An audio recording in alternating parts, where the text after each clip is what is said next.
of the region. I thank you very much.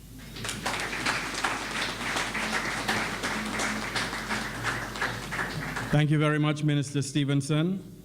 Ladies and gentlemen, we started the evening off with a very inspiring prayer by Dr. Morella Joseph. We thank her so much for that. It laid the platform for some outstanding presentations from each of the presenters. I think they deserve another round of applause.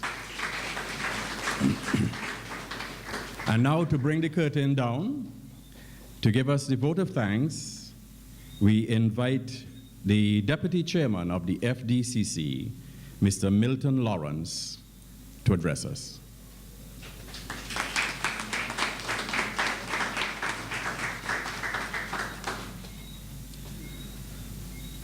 Thank you, Mr. Chairman. And ladies and gentlemen, Honorable Minister, members of the head table, I stand between you and entertainment. And it's 8:10. So here's the story. Never ask somebody to speak when you don't have much time and when you are not in a position to stop them. You're at my mercy. But given that I want to entertain myself as well, I'll be very brief.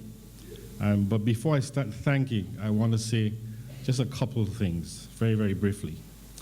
First of all, we have taken on an awesome task. And I struggled enough to raise my 2 children.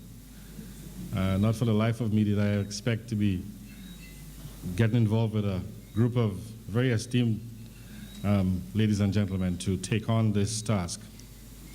And while I was asked to participate, and I'm sure I speak for my colleagues as well, and we gracefully accepted, I think after we listened to our dear professor this morning, we recognized that what we thought we were getting involved is actually not what we're going to get involved with. And that's why I say it's an awesome task. But as my friend has said earlier, we have a good wicket to bat on, because the presence of all of you tonight and the presence of all of you earlier today. In fact, the fact that so many of you came back after lunch, because normally after lunch, normally the crowd thins and the population goes down by 50%.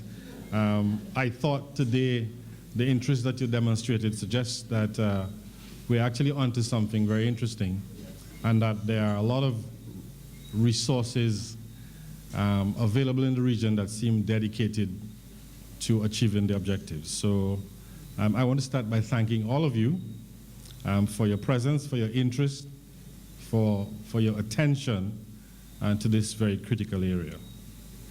Now, the FDCC, we've just started. In fact, we've hardly started. But I can tell you that the sentiments of the directors, the main sentiment is that we need to try and make ourselves irrelevant as soon as possible. And to do that, we need all of the stakeholders to accept the responsibility, to accept that there's a huge task ahead of us, and to get on with it.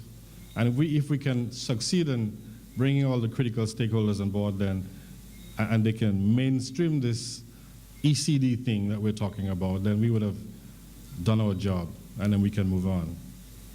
This is an ideal opportunity. It's an ideal launching pad for the private-public sector what do you call it? PPP? Public-private partnership. When I see the folks who are sitting here, and I listen to the very subtle commitments that they've made, I get the sense that this is an opportunity that we must not let go of. This is a region in which a lot of players have operated, a lot of donors have donated, a lot of NGOs. I spent 20 years of my life in the NGO movement. But one of the things that we've missed dearly is the opportunity to work together and to utilize scarce resources.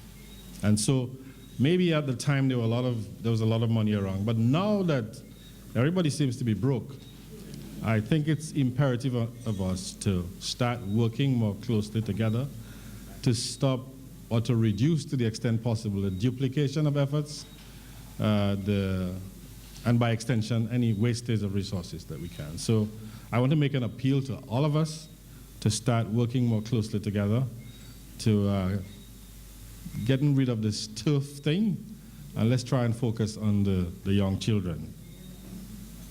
The other point I want to make is that there are some very important people in the audience tonight.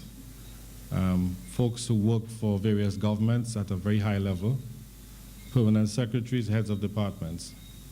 And I suspect that you are the ones who are going to stand between success and failure.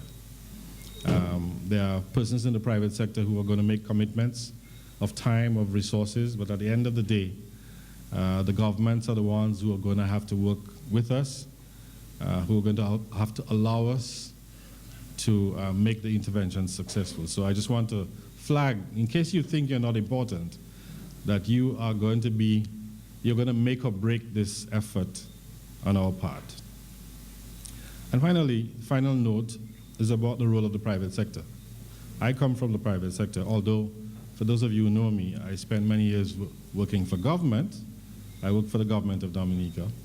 And then I spent 10 years working with the National Development Foundations, which are NGOs promoting micro-enterprise development. However, from the perspective of the private sector, this is not all for love and for love of children. The private sector has complained about crime, the impact of crime on their business. The private sector has complained about the fact that the employees that they have are not efficient. They struggle to find the right skill sets. What I'm trying to say is that this effort that is being undertaken by the FDCC, following up on all the work that has been done by other agencies, including CCSI, UNICEF, and the rest. This is important to the private sector. So their involvement, we should ensure that they're involved. They have to be involved for selfish reasons, for self-protection. We're in a good place. We should be able to persuade them without much effort.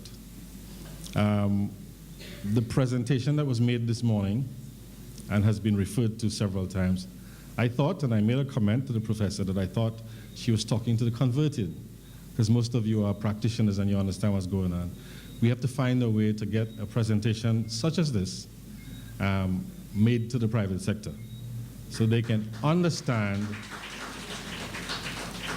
the genesis of the problems that they seem to have to deal with. But back to the vote of thanks.